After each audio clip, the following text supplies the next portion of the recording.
Diederick, this brings up a very interesting conversation that I also have with a lot of people on safari. The sun goes down, you're sitting with a leopard, or in your case, like you mentioned, wild dogs, and people pack their cameras away. Why? Because the light is gone, we can't shoot anymore. Oh, but that's not a problem, says Gerry. Take your ISO and push it up to 2000. Oh heavens no, we cannot do that. My photo club, the website, this book said I cannot do that.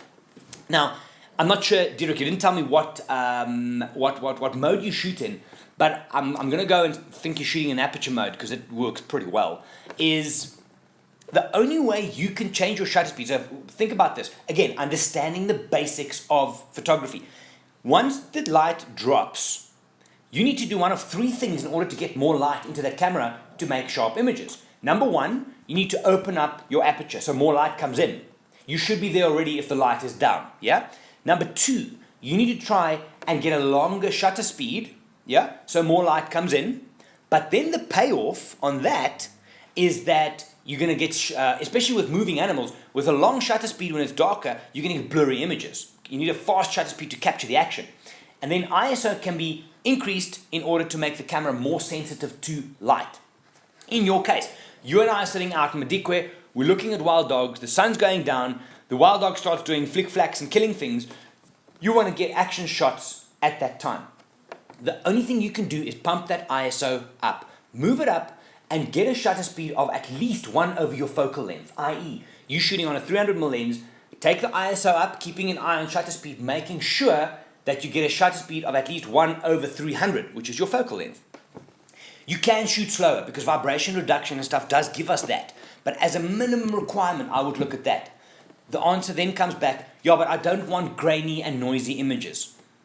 Seriously, so you would rather put your camera away and not try and get these amazing images and enjoy the process rather than worrying about a little bit of noise because some camera club told you that it's bad.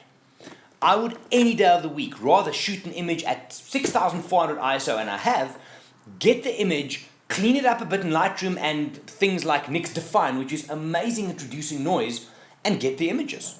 I mean, I'll try and do a blog in next week if I get the time on a before and after on a noisy image. People think that you can't shoot over 1000 anymore. Guys, the tech has changed. We can shoot higher ISOs, shooting well before sunrise and then well after sunrise with the technology we now have. Diederick, I hope that helps. Take your ISO up, don't be scared. Obviously, there are things like, for example, the Canon 7D, first version, was really shitty with noise, not good. New one, incredible. So it does depend on your gear, but even then, I would rather shoot a Canon 7D at 2500 ISO, get a shot, clean it up a little bit, and put it out there with noise if the content and the moment works.